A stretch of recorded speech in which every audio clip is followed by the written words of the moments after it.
Assalamualaikum warahmatullahi wabarakatuh.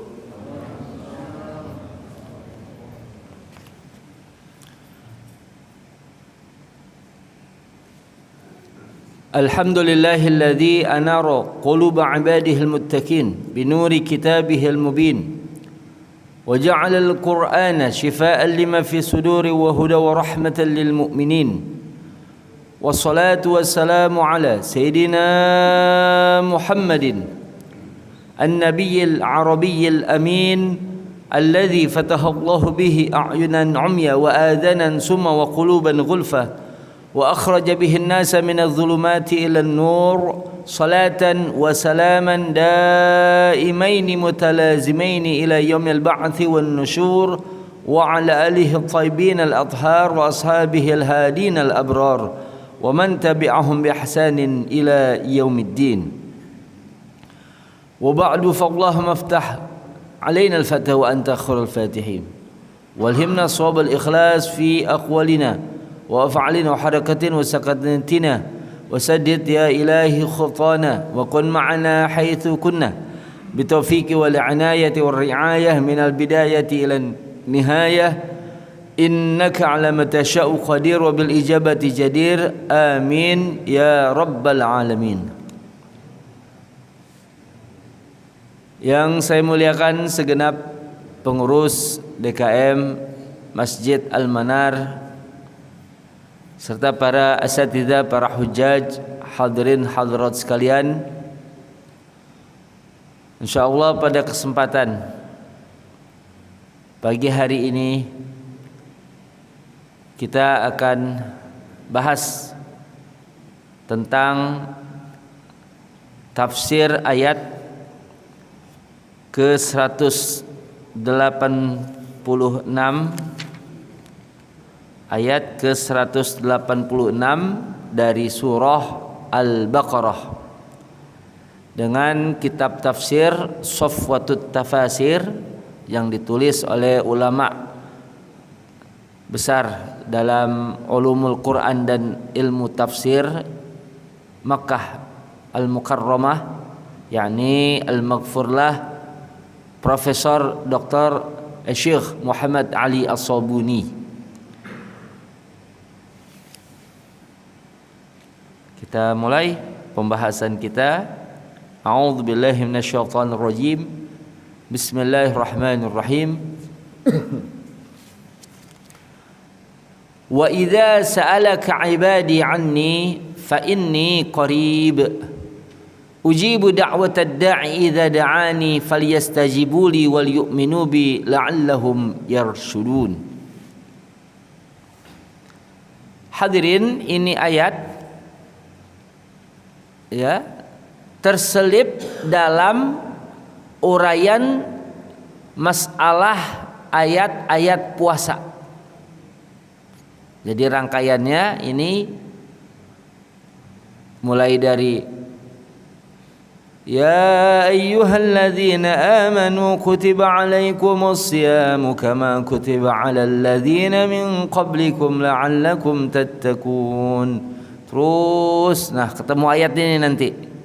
Setelah ayat ini masuk lagi ke ayat puasa lagi. Wa uhilla lakum laylatas siyami rafathu ila nisaikum hunna libasul lakum wa antum libasul lahun alimallahu annakum kuntum takhtanuna anfusakum fataba alaikum wa afa ankum fal ana bashiruhunna wabtagu ma kataballahu lakum ila akhiril ayah. Ini ayat tidak berbicara puasa, tapi ada di antara ayat-ayat tentang puasa. Kenapa demikian? Mari kita lihat. Wa idza sa'alaka 'ibadi 'anni fa inni qarib.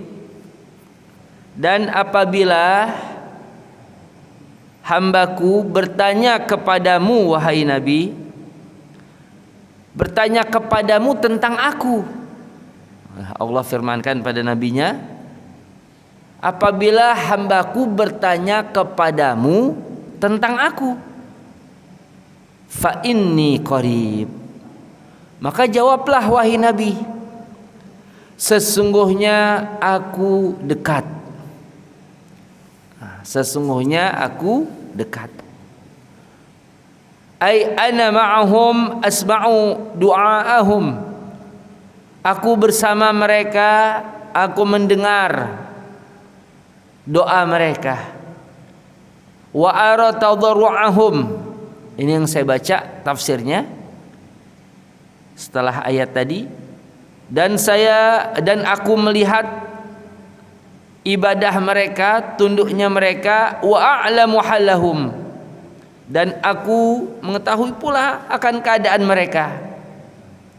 Jadi qarib di sini maknanya dekat, bukan jarak, tapi dekat dalam pengertian Allah Maha mengetahui segala hal ihwal daripada hambanya, karena tidak ada sesuatu apapun yang luput dari pengetahuan Allah. Berapa helai dedaunan yang berguguran setiap hari, Allah tahu jumlahnya. Berapa butir pasir yang ada di atas permukaan bumi, Allah tahu bilangannya.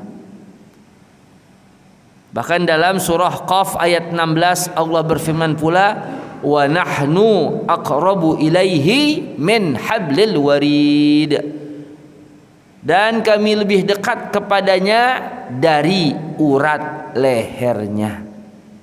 Ya, jadi dekat bukan jarak. Nah, oleh sebab itu qarib hadirin sudah jadi bahasa Indonesia. Bahasa Indonesia ada mengambil bahasa Arab qarib, kita bilang karib. Aqrab ismu tafdil dari qarib, yang lebih dekat maknanya. Jadi kita bilang akrab. Karib, akrab bahasa Arab, dari qarib akrab. Pertanyaan, apa makna teman karib atau teman akrab? Apa maknanya? Makna dekat teman di sini apa maknanya? Teman yang paling banyak tahu tentang kita dibandingkan teman-teman kita yang lain. Nah, tuh makna teman karib sama teman akrab. Teman yang lebih banyak tahu tentang kita. Maka di sini tafsirnya, ay ana ma'ahum asma'u du'aahum wa adra tadarru'ahum wa a'lamu halahum. Nah, di sini ya. Jadi Allah Subhanahu wa taala firmankan demikian. Jangan ragu untuk meminta, untuk memohon, karena Allah Maha mendengar. Ya, jauhnya jarak tidaklah menjadikan samarnya apa yang didengar, karena Allah tidak dapat disebut jauh atau dekat. Karena Allah tidak diliputi oleh tempat. Karena Allah maujudun bila makan. Allah wujud ada tanpa membutuhkan tempat. Karena sebelum adanya tempat, Allah telah ada. Karena Allah lah yang menciptakan tempat. Allah bukan di langit, Allah bukan di bumi. Kalau disebut Allah di bumi, ada ayat yang menyatakan di langit. Kalau Allah disebut di langit, ada ayat yang menyatakan Allah di bumi. Tapi sebenarnya pernyataan Allah di langit, Allah di bumi itu dalam makna majazi, bukan hakiki, masuk dalam ayat mutasyabihat, bukan ayat muhkamat. Karena ayat mutasyabihat dan ayat muhkamat ini diterangkan pula oleh Allah di dalam Al-Quran. Dalam surah Ali Imran Allah berfirman, huwallazi anzala 'alaikal kitaba minhu ayatum muhkamatun hunna ummul kitab wa ukharu mutasyabihat. Nah, berarti ada ayat muhkam, mutasyabih, muhkamat, mutasyabihat. Apa sih muhkamat? Yang jelas, terang. Misalkan wa aqimus shalah, dan laksanakanlah sholat. Wa aqimus sholah, dirikan, laksanakan. Bisakah aqimus sholah ini dalam makna dan dirikanlah masjid? Nggak bisa. Sholat ya maknanya ya sholat udah jelas, sorry, tegas, ya, tidak ada kesamaran. Tapi kalau disebut wa kallamallahu Musa taklima, wa kallamallahu Musa taklima, ini ayat Al-Quran. Dan Allah langsung bercakap-cakap dengan Nabi Musa. Nabi Musa ketika itu di Bukit Tursina. Bukit Tursina itu di Palestina. Palestina itu di bumi. Bumi itu ya bukan langit. Apakah Allah bercakap-cakap secara langsung dengan Nabi Allah Musa di Bukit Tursina? Berarti Allah ada di bumi? Kalau secara zahir ayat menyatakan demikian, tapi ini ayat masuk mutasyabihat. Jadi makna wa kallamallahu Musa taklima, apa maknanya? Qala ulama, Allah memberikan pemahaman kepada Nabi Allah Musa sehingga Nabi Allah Musa dapat memahami apa yang Allah firmankan. Itu maknanya. Jadi makna wa kallamallahu Musa taklima, apa maknanya? Allah memberikan pemahaman kepada Nabi Allah Musa sehingga Nabi Allah Musa dapat memahami apa yang Allah firmankan.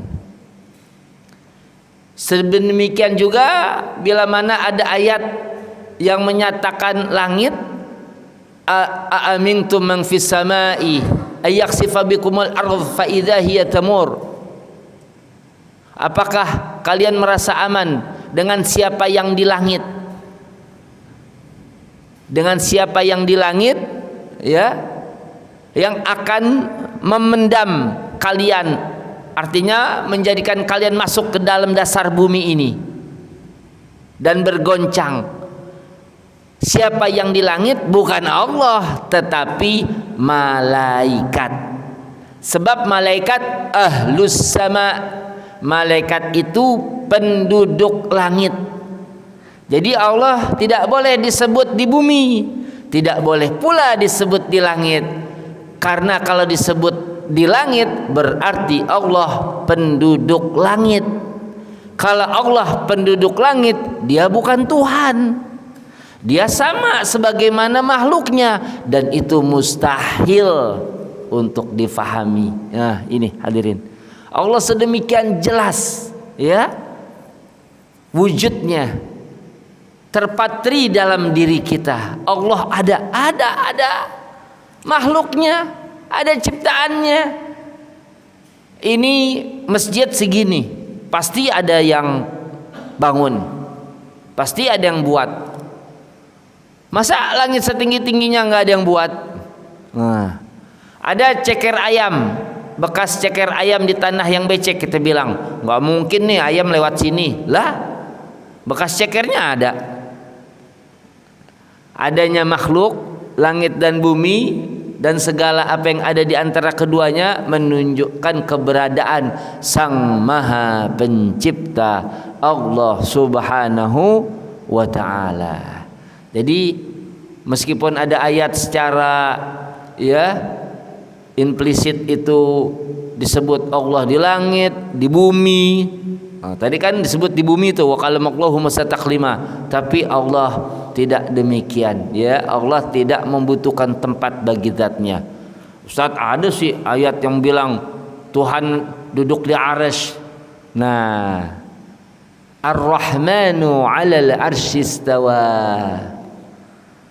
Ulama Ahlus Sunnah wal Jamaah membagi dua macam pendapat dalam memahami ayat mutasyabihat.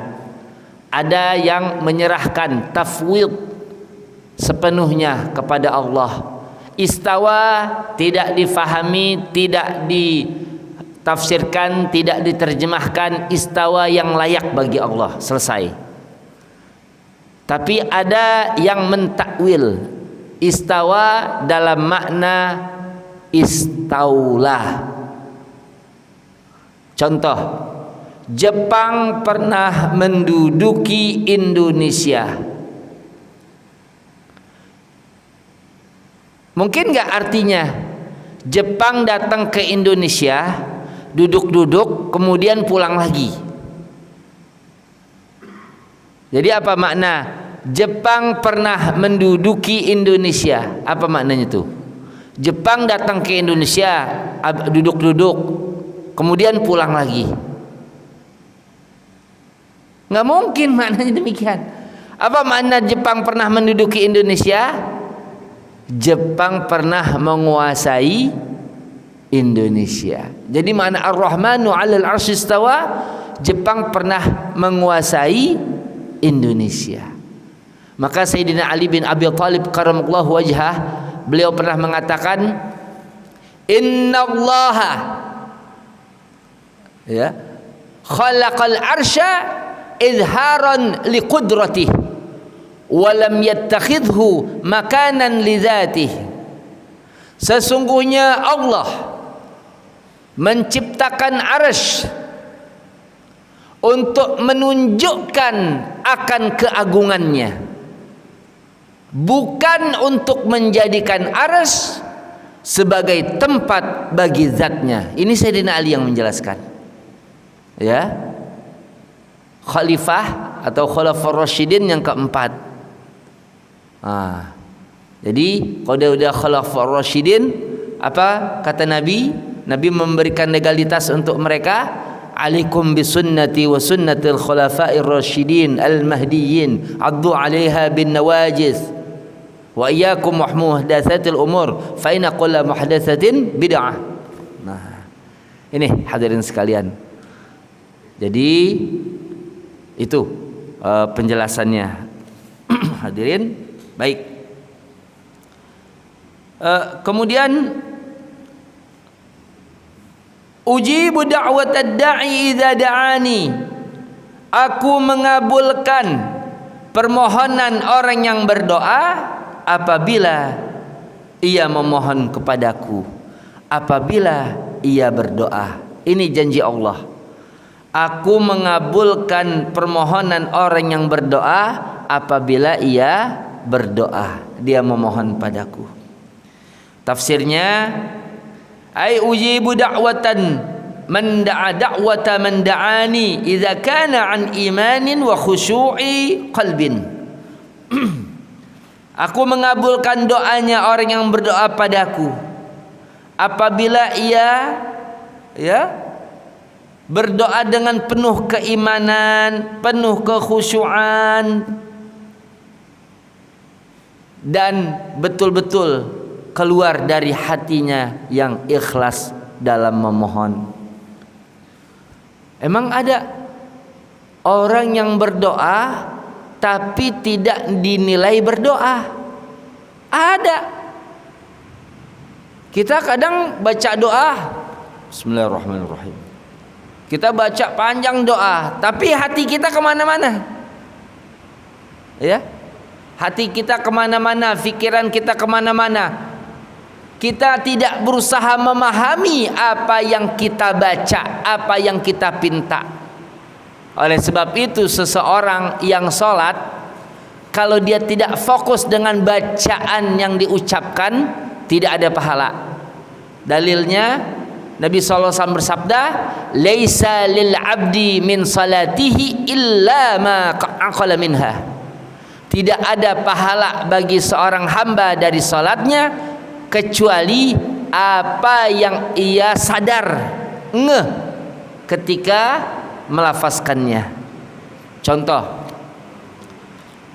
mulai misalkan dari bismillahirrahmanirrahim, alhamdulillahi rabbil alamin, ar-rahmanir rahim. Ini kita masih hayatin aja sampai Al-Fatihah, kita masih merenungkan ayatnya, ya.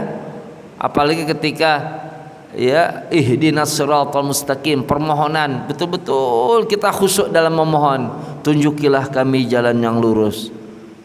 Masuk baca surah setelah Fatihah, pikiran kita udah di rumah. Waduh, rumah tadi dikunci gak ya? Lupa lagi. Nah, ya, ingat-ingat udah dikunci belum ya? Kuncinya dipegang kantong. Waduh, kagak ada lagi. Berarti ketinggalan kuncinya nih. Dipikirin aja. Di rumah ada siapa? Terus di mulut ngomong, baca surah, tapi pikiran udah sampai rumah. Nggak dapat pahala. Fatihah masih dapat. Sah atau tidaknya sholat, ya tentu ada fikih dalam menjelaskan hal-hal yang membatalkan sholat. Tapi ketika sholat tidak difikirkan apa yang dibaca, itu tidak memperoleh daripada pahala. Sebab Nabi telah bersabda tadi, laisa lil 'abdi min salatihi illa ma aqala minha. Jadi oleh sebab itu kalau kita mau doa, hati kita ini ikut. Kita mau minta apa ini? Kenapa hadirin?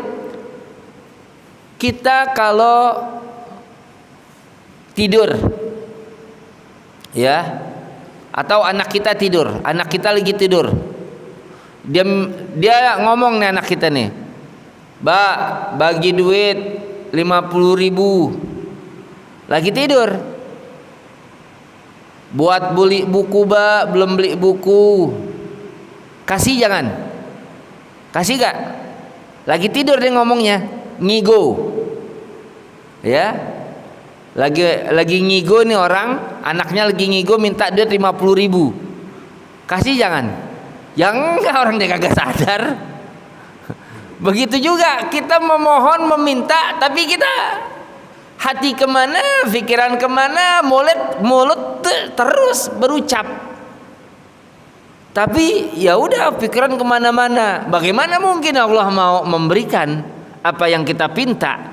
Inilah yang disebut berdoa tapi tidak dinilai berdoa. Oleh sebab itu Allah firmankan, ujibu da'watad da'i idza da'ani. Aku mengabulkan permohonan orang yang berdoa apabila dia berdoa. Kadang ada orang yang berdoa dia tidak dinilai berdoa, cuman mulut doang komat kamit, hati dan pikiran kemana-mana. Nah ini hadirin, ya, ujibu da'watad da'i idza da'ani. Nah kemudian potongan ayat selanjutnya, falyastajibu li wal yu'minu bi la'allahum yarshudun. Maka hendaklah mereka falyastajibu li memenuhi segala perintahku, apa yang Allah dan Rasulnya perintahkan kerjakan, apa yang Allah dan Rasulnya larang tinggalkan. Tuh, ini hadirin, ya. Jadi kalau udah hubungan dekat dengan Allah, wah, maka diijabahnya doa lebih diharapkan kembali. Tuh, hubungan dekat para nabi, waliullah. Tuh, nah hadirin sekalian, ya. Jadi falyastajibu li, maka hendaklah mereka memenuhi segala perintahku. Nah, jadi hadirin, dalam satu hadis, potongan hadis sahih, Nabi menceritakan, thumma dzakara rajula yutilu safar ash'atha aghbara yamudduhu yadayhi ila as-sama' ya rab wa mat'amuhu haram wa mashrabuhu haram wa malbasuhu haram wa ghudhiya bil haram fa anna yustajabu lahu. Kemudian Nabi menceritakan ada seorang lelaki, dia melakukan perjalanan jauh, musafir, kusut masai rambutnya, berdebu bajunya. Dia berdoa, ya Allah, ya Tuhanku, ya Allah. Dia berdoa, tapi kata Nabi, tapi makannya dari barang haram, minumnya dari usaha yang haram pula, pakaiannya didapat pula dengan usaha yang haram, dan dia dibesarkan dengan barang yang haram pula, maka bagaimana mungkin doanya diterima? Nah, ini hadirin ya. Jadi kalau mau doa itu diijabah, kita berharap dengan sangat berhati-hati dalam mengkonsumsi makanan, sesuatu yang menjadi makanan kita setiap hari. Maka ketika Sa'ad bin Abi Waqqas radhiyallahu an pernah berkata kepada Nabi, "Ya Rasulullah, ud'u Allah ayaj'alani mustajaba da'wah." Ya Rasul, doakan saya ya Rasul, semoga saya ini termasuk orang yang diijabah doanya. Jadi Sa'ad bin Abi Waqqas minta kepada Nabi supaya kalau beliau berdoa Nabi kabulkan. Allah kabulkan. Supaya kalau dia berdoa Allah mengabulkan. Ya, dia minta Nabi mendoakan kepada memohon meminta kepada Allah. Nabi mau mendoakan Sa'ad bin Abi Waqqas, tapi Nabi berikan satu ingatan, perintah. Apa kata Nabi? Ya Sa'ad, atib mat'amak takun mustajab da'wah. Sa'ad, perbaiki makanmu, makan lihat-lihat, ya, jangan makan asal makan. Lihat-lihat yang kamu makan halal apa haram, baik haram zati, haram maknawi. Haram maknawi apa Ustadz? Haram maknawi itu bener sih, ayamnya dipotongnya di leher, bahkan kesunahan-kesunahan dilakukan, tapi pas beli itu ayam pakai duit hasil korupsi. Itu namanya maknawi. Kalau haram zati itu ayam matinya ditusuk atau langsung direbus, nggak pakai disembelih. Nah, berarti haramnya haram zati. Ya. Jadi ada haram maknawi, ada haram zati. Nah, jadi Nabi bersabda, "Atib mat'amak takun mustajab da'wah." Niscaya doamu dikabulkan kalau kamu makannya benar, yang halal. Walladzi nafsu Muhammadin biyadih, demi Allah, demi zat yang jiwaku berada dalam kekuasaannya. Maknanya demi Allah, innal abda la yaqdhifu al-luqmatal haram fi jawfihi la yataqabbalallahu minhu ma yataqabbalallahu minhu. Niscaya sesungguhnya seorang hamba yang memasukkan sesuap makanan ke rongga mulutnya, makanan haram ke rongga mulutnya, ma yataqabbalallahu minhu arba'ina yauman, Allah tidak menerima amalan darinya selama 40 hari lamanya. Allahu Akbar. Sesuap amalan kita selama 40 hari nggak diterima. Kalau kita makan 2 piring berapa suap? Habis kita. Ini ya, amalan kita nggak diterima kalau kita makan apa?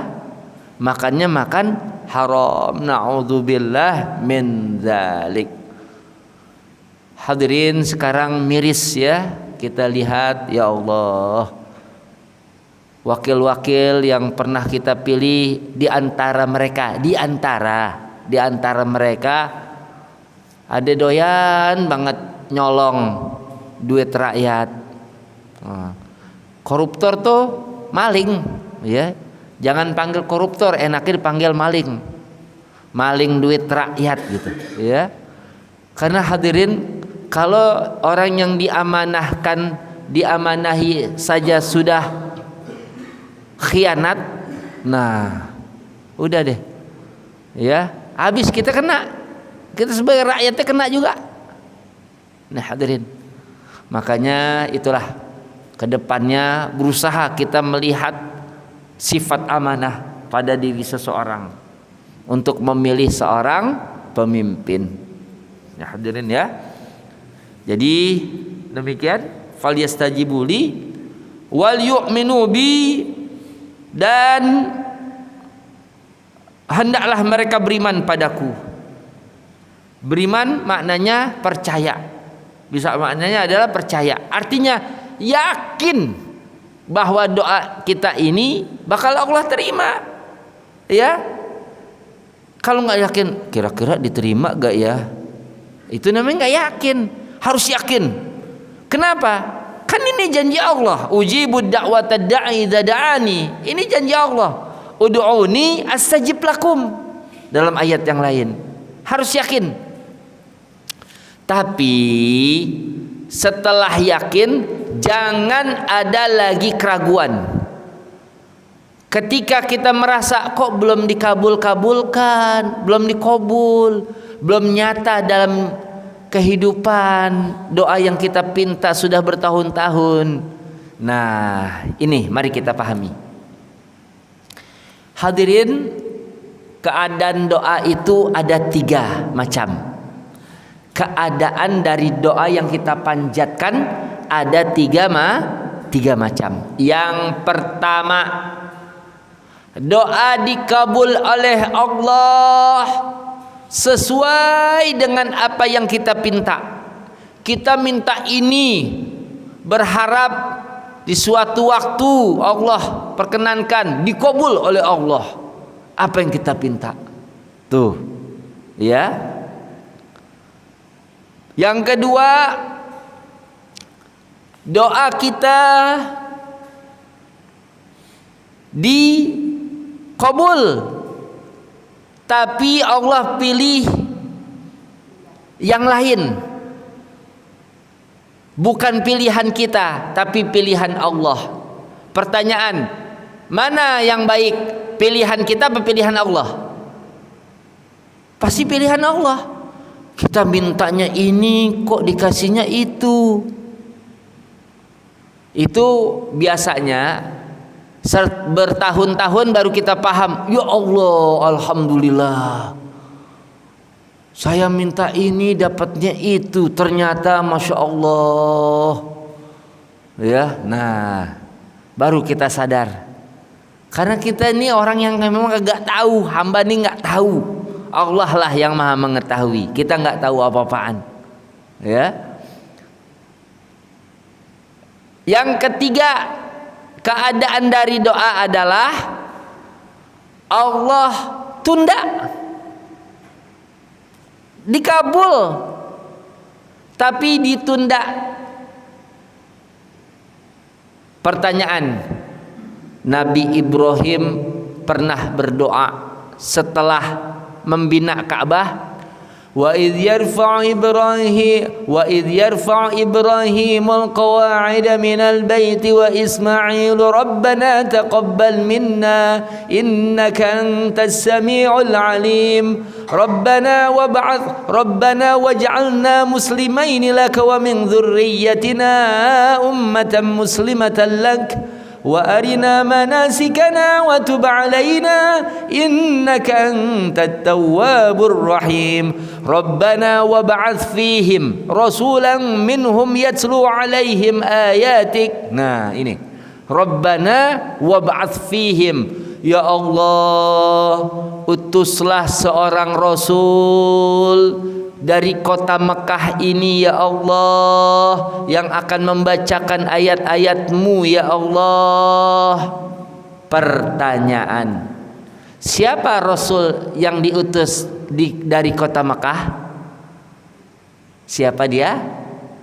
Nabi kita, Nabi Muhammad sallallahu alaihi wasallam. Pertanyaan lagi, berapa jarak Nabi Ibrahim dengan Nabi Muhammad? Berapa tahun jaraknya? Nabi Ibrahim dengan Nabi Muhammad berapa tahun? Sekitar 3.000 tahun. Allahu Akbar.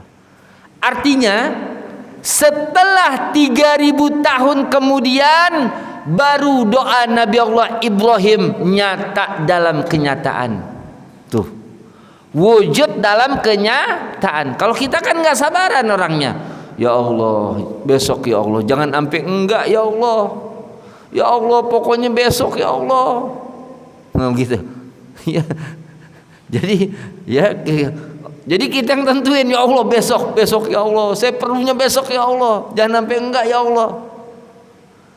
Kita doa aja, mohonlah dengan adab. Nih Nabi Ibrahim berdoa, Rabbana wab'ats fihim rasulan minhum. Kapan dikabulkan? Setelah 3.000 tahun. Masya Allah. Ini hadirin. Dan bahkan ada yang wujud dalam pahala saat di surga nanti. Artinya di dunia belum diberikan. Itu doa menjadi bentuk suatu amalan soleh yang menjadi pahala yang sangat mulia di sisi Allah, tersimpan di sisi Allah, dan Allah berikan kepada si hamba saat ia memasuki surganya Allah. Bahkan ketika ada riwayat si hamba buka buku amalannya nih, kitab amalannya dibuka, loh ini banyak banget ini pahala. Ini pahala dari amalan apa gerangan? Ternyata dari amalan berdoa yang selalu dipanjatkan, yang Allah belum berikan di alam dunia, Allah berikan di alam akhirat dalam surga Jannatun Naim. Sehingga ada di antara penduduk surga mengatakan, aduh aturan di dunia belum, jangan dikabul ya, di surga aja dikasihnya. Saking luar biasa ganjaran yang Allah berikan, kemuliaan, ketentraman, kenikmatan yang tiada ada habisnya. Nah ini hadirin ya. Jadi untuk itu apa korelasi, kaitan, hubungan, munasabah ini ayat dengan ayat-ayat puasa? Berarti kita dianjurkan untuk banyak berdoa ketika berpuasa. Sebab orang yang berpuasa doanya dikabulkan. Banyak-banyaklah berdoa. Ya. Ustaz, banyak berdoa minta melulu Ustaz. Bagus. Allahu yaghdabu in tarakta su'alahu wa bani Adam hina yus'alu yaghdabu. Allah tidak suka kalau kita tidak mau meminta kepadanya. Kalau kita tidak mau berdoa, Allah nggak suka. Justru Allah suka kalau diminta terus, Allah suka. Sebab doa mukhul ibadah, intinya ibadah. Tuh. Bahkan ibadah wajib sehari semalam 5 kali namanya sholat. Sholat itu maknanya doa. As-sholat doa. Secara bahasa salat maknanya apa? Doa. Secara istilah aqwalun wa af'alun mabdu'atun bitakbir wa muhtatamun bitaslim bisyara'id. Nah itu secara istilah. Kalau secara etimologi doa, as-shalah yakni ad-doa. Nah, ini hadirin sekalian, ya. Tapi kalau manusia dipinta terus-menerus malah nggak suka dia. Sekali 2 kali dikasih kita, 5 kali 15 kali masih dikasih. Udah keseringan nggak demen dia, minta melulu, kebiasaan. Tapi kalau Allah dipinta terus, nah justru pahala yang kita dapati. Inilah hadirin sekalian. Semoga pembahasan di pagi hari ini ada manfaatnya, faidah buat kita semua, di mana ayat ini ditutup la'allahum yarsudun, agar mereka selalu berada dalam kebenaran. Kenapa demikian hadirin? Orang yang berdoa dia akan tenang hidupnya. Karena Allah lah tempat bergantung.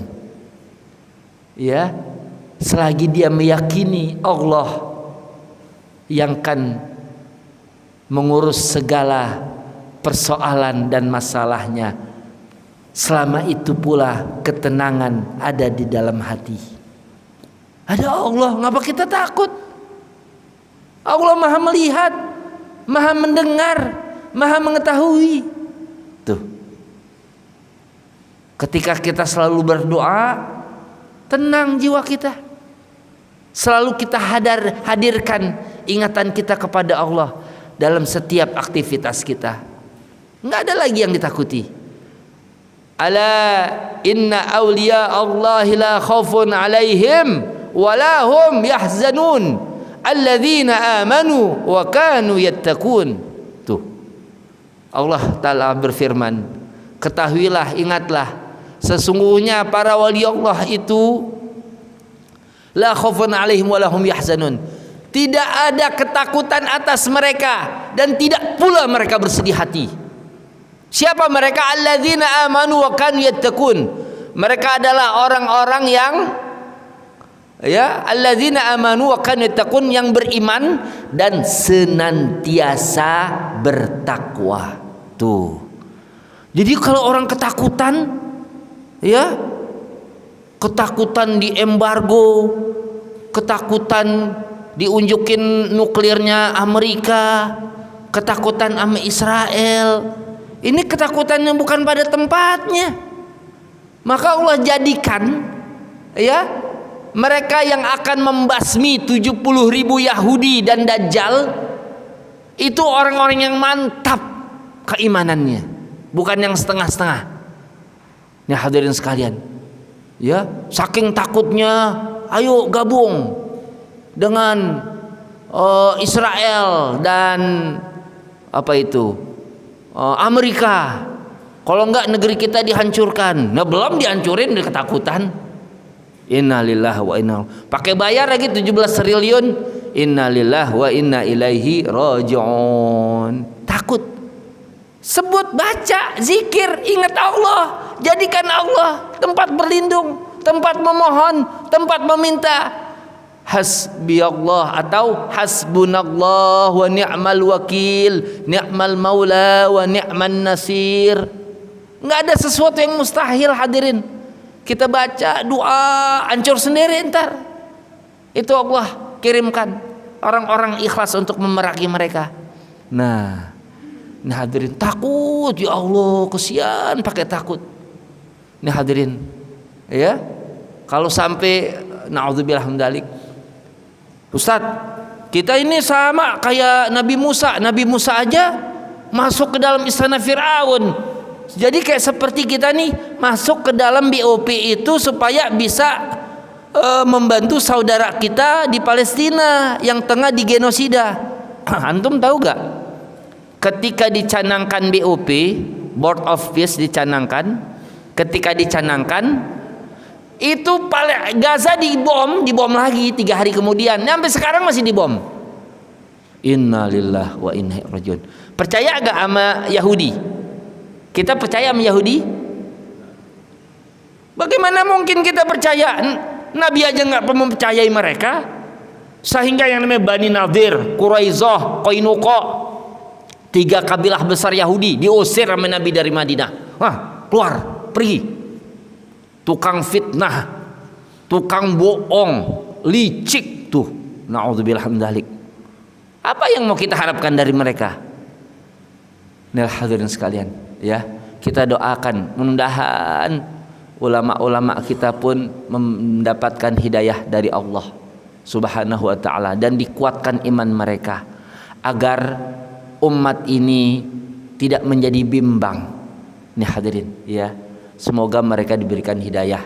Semoga negeri kita diberi keamanan, ketentraman, dan semoga Allah hancurkan musuh-musuh Islam. Allah hancurkan sehancur-hancurnya Yahudi, Zionis, laknatullah alaihim, beserta orang-orang yang membantu mereka. Inilah hadirin, doa sekali lagi. Masuk daripada Ramadan bakal terjadi perang. Ini udah perang nih hadirin, udah terjadi perang. Alhamdulillah Ramadan kita bisa banyak-banyak berdoa. Bantu saudara kita dengan doa. Demikian apa yang dapat kita bahas. Wallahu a'lam bishawab. In uridu illa al-islam stata'tu taufiq illa billah alaihi tawakkaltu ilaihi unib. Hadanallahu wa iyyakum ajma'in. Wassalamu alaikum warahmatullahi wabarakatuh.